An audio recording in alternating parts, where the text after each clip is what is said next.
Hello. আমি অনেক ছোট বয়স থেকেই লেখালেখির প্রতি খুব অ্যাট্রাকটিভ ছিলাম। খুব ইচ্ছা ছিল যে লেখালেখি করব, লেখক হয়ে উঠবো এরকম। আহ, অনেকগুলো ছোটদের যে এরকম অনেক স্বপ্ন থাকে, কেউ রকস্টার হতে চায়, কেউ চিত্রশিল্পী, অভিনেতা। তো এরকম আমার একটা শখ ছিল যে ওকে, কখনো যদি সুযোগ হয় ইনশাল্লাহ আমি লেখালেখির জগতে যেতে চাই। তো এখন ইচ্ছাটা থাকলেও হয়তো টুকটাক লিখতাম ফেসবুকে বা সোশ্যাল মিডিয়ায় বা এখানে সেখানে। ওরকম বলার মতো কিছু লিখতে পারিনি কখনো এখন পর্যন্ত, কিন্তু একটা ইচ্ছা ছিল। তো প্রায় ফিল করতাম যে একটা গাইডলাইন যদি পেতাম, এমন কোনো মানুষ যারা লেখক, যারা সমালোচক বা প্রকাশক, ওনাদের থেকে যদি কিছু গাইডলাইন পাইতাম, কোনো অ্যাডভাইস পাইতাম কীভাবে লেখালেখি করে, হয়তো শুরু করতে পারতাম ভালো করে। সো যখন এই যে ক্রিয়েটিভ রাইটিং ওয়ার্কশপটা আমি পোস্টটা দেখেছিলাম, খুব সম্ভবত নাজিমউদ্দিন, লেখক নাজিমউদ্দিন স্যারের ওনার কোনো একটা ফেসবুক পোস্টে, দেন আমি সাথে সাথে এটাতে এনরোল করি এই আশায় যে ওকে মেবি আমি কিছু আইডিয়া পাবো কীভাবে লেখালেখি করে। তো কোর্সটা শেষ এখন, আমি কমপ্লিট করলাম।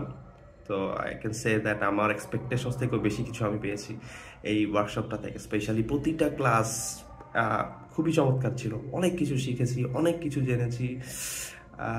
মনে হয় আমার পুরো জীবনে আমি আমি খুব ছোট থেকে বই পড়ি, লাইক ক্লাস 5 থেকে বই পড়ার অভ্যাস আছে আলহামদুলিল্লাহ। তো আমি বলবো এই এই ওয়ার্কশপটা করে আমার প্রিভিয়াস যে 15 ইয়ার্স বা 14 ইয়ার্সের একটা ছোট জার্নি আছে অ্যাজ এ পাঠক বা অ্যাজ এ ছোটোখাটো টুকটাক রাইটার, এই কোর্সটা একদম ওখান থেকে আমি যেসব নলেজ গ্যাদার করছি এর আগে সব ছাড়াই গেছে একদম লিটারালি। খুবই চমৎকার ছিল। কবিতার প্রতি একটা ভালোবাসা ছিল, সবসময় টুকটাক লিখতাম কবিতা। তো আমার কবি রুদ্র গোস্বামীর ক্লাসটা আর শামীম রেজার ক্লাসটা খুবই এনজয় করছি, অনেক কিছু শিখতে পারছি। স্পেশালি যখন আমাদের হোমওয়ার্কগুলো দেওয়া হয়েছে যে হোমওয়ার্ক কবিতা লিখতে হবে, প্রেমের কবিতা। সেই কবিতাগুলো সুব্রত সরকারের মতো একজন মানুষ যখন সেই কবিতাগুলোর ফিডব্যাক দিচ্ছে, এটা একটা বিশাল ব্যাপার, আমার জন্য অন্তত বিশাল ব্যাপার। আমাদেরকে অনুগল্পের হোমওয়ার্ক দেওয়া হয়েছিল, যেখানে ডক্টর চন্দন ঘোষ গল্পগুলোর ফিডব্যাক দেন, সমালোচনা করেন। এটাও একটা বিশাল ব্যাপার। তারপরে আমার খুব প্রিয় যে কয়েকটা ক্লাস হয়েছে তার মধ্যে খুব পছন্দের ক্লাস ছিল হচ্ছে শামসুদ্দিন মিল্কির ক্লাসটা, যেখানে তিনি নায়ক কিভাবে, একটা গল্পের মধ্যে কিভাবে নায়ককে নির্মাণ করতে হয় এটা নিয়ে কথা বলেন। এরপরে নাজিমউদ্দিন স্যারের ওই থ্রিলার লেখার ক্লাসটা, উনি ওখানে যেসব টিপস দিয়েছেন, লিটারালি আমার আমি যে লেখালেখির চেষ্টা করতাম এটার স্টাইলটাই উনি চেঞ্জ করে দিয়েছেন। যে আউটলাইন করা, ড্রাফটিং করা, সত্যি এটা মানে এটা খুবই চমৎকার একটা ক্লাস ছিল। প্রতিটা ক্লাসই খুবই চমৎকার ছিল, আমি খুবই হ্যাপি। অ্যান্ড আমি চাইবো এই কোর্সটা ডিজাইন দেখে, কোর্সটার আউটলাইন বা ডিজাইন দেখে মনে হচ্ছিল বা মনে হয়েছে যে এগুলো সবগুলো সেক্টরকে, লাইক সমালোচনাও যে একটা সাহিত্যের পার্ট, এটা নিয়েও একটা ক্লাস ছিল। সেরকম অনেকগুলো টপিক ছুঁয়ে গেছে, টাচ করে গেছে, বাট ইন ডিটেলস যাওয়ার আরও ওয়ে আছে আমাদের।